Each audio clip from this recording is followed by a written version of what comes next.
Asylum Inc. presents Lost Reality, Part 3.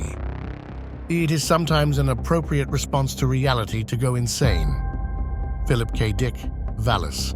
I awoke, drenched in sweat, lost in a sea of darkness and terror. A sense of forbidding threatened to overwhelm at any moment, and yet my fortitude holds strong. I groped the surrounding darkness, futilely attempting to lay claim to my newfound surroundings. I search my floundering memory for clues as to my current dilemma, frustratingly turning up not a single clue, only endless questions as even my identity escapes me.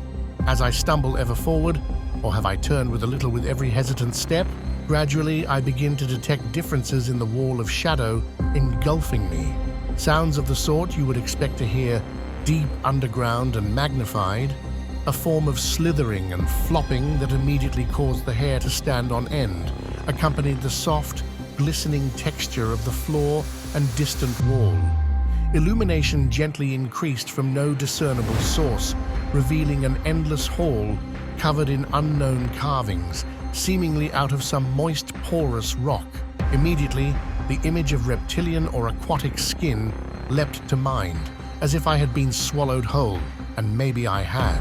I continued down the esophagus-like hallway, marveling at the seamless carvings on every surface save the floor.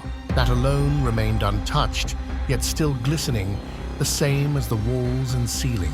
I leaned in close to the nearest wall, venturing ever nearer with my outstretched hand. A ravenous curiosity possessed me, compelling me ever closer, enticing me further until inevitability occurred. The strange material was cold to the touch. The wall was made of no rock, pressing outward as I applied pressure. An almost rubbery resistance pushed back as the material grew taut yet still. I felt compelled to press with increasing pressure. A sticky, slime-like moisture embraced my fingers, welcoming my touch as a low rumbling seemed to rise from some deep domain far below the current chamber. My senses slowly return as the vibrations begin to be felt deep within.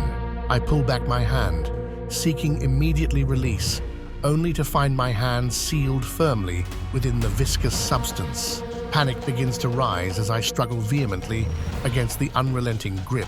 My hand sinks deeper into the lining of this great beast, my mind no longer able to think of this surface as anything other than organic.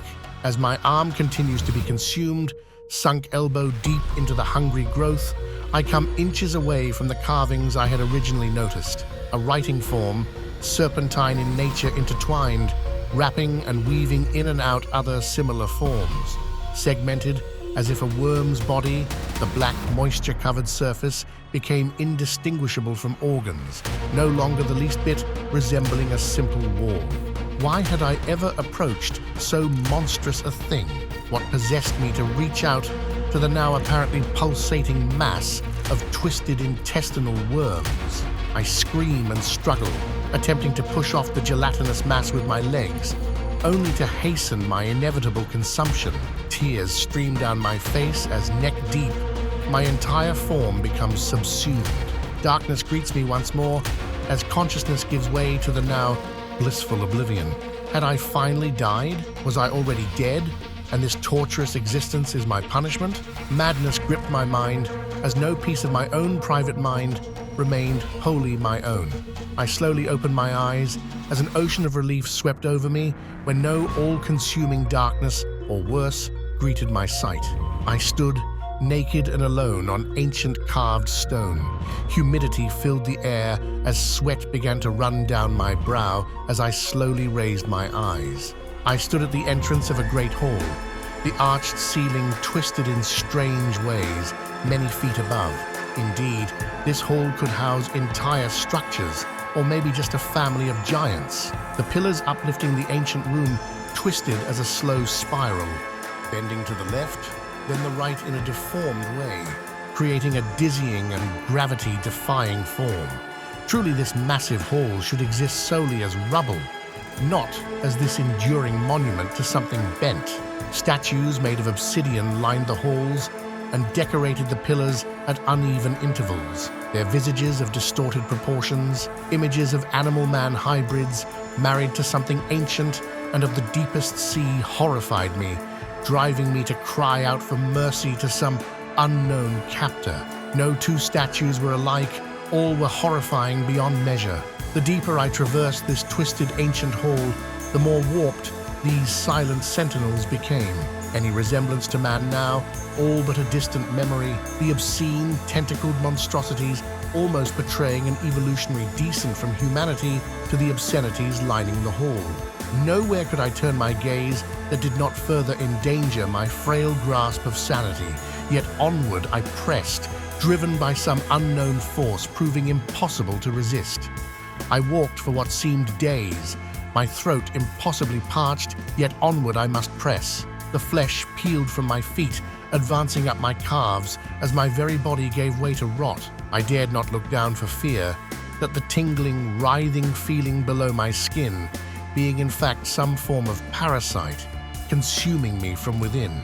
I scratch at my arm incessantly, seeking to alleviate the growing sensation of slithering beneath my flesh, an unending ocean of agony threatening to drown me.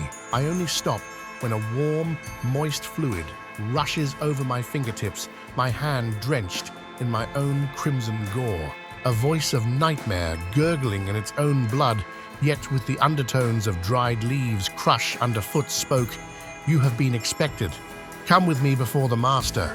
Questions swarmed my mind, insisting I cry out immediately, seeking understanding, or at least some form of justification for the horrors I endured.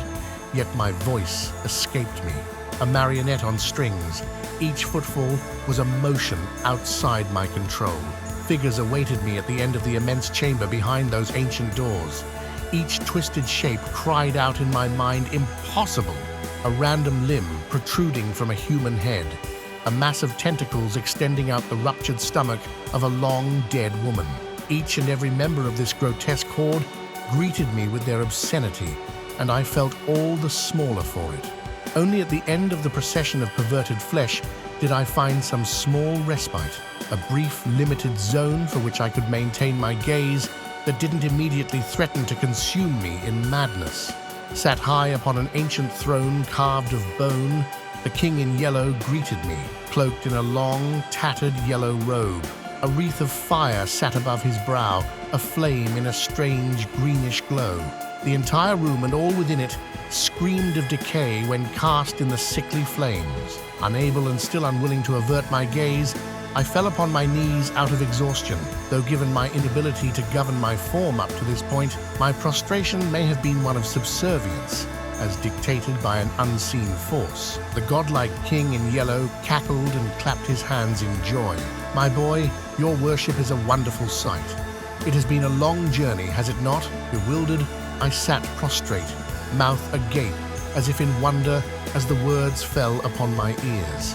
"You once were of the feeble race of man, a fearful thing, consumed with nothing but the simple pleasures of a mundane life, but now you finally rise above. Join my grand court and celebrate, for the deformities of your flesh sing praise to your new lord, Hastur." Memories of a life flood my brain as I'm confronted by my own execution at the hands of a peace officer, a simple game of entertainment turned deadly by this unknowable, eldritch horror in yellow. Your fellow compatriots are slower in their conversion, but rest assured they are not long behind. When they arrive, you will help usher them into my great hall as you have been now. All that remains is this last sacrament.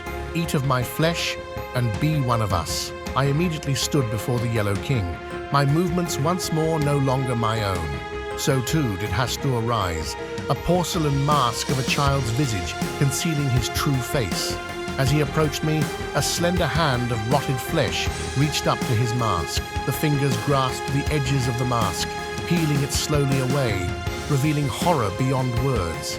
Only then, gripped by terror so immense as to finally eradicate all remnants of my sanity, did I finally catch a glimpse of my own bent and decayed form. No longer human, my limbs extended to grotesque proportions. Elongated to obscene dimensions, my shoulders slumped to one side, further distorting my form. But my face, my poor mutilated face, no longer possessed of a nose, the vomitous mass of flesh sported thin slits while my lips ballooned out, appearing as some bloated aquatic obscenity. Only my eyes remained. My all-too-human eyes that spoke of my human lineage and the all-too-fragile sanity I once possessed. Laughter filled the great hall, filling me with terror and hate. Too late did I realize that the laughter was my own. Like and subscribe if you enjoyed this Asylum Inc. presentation.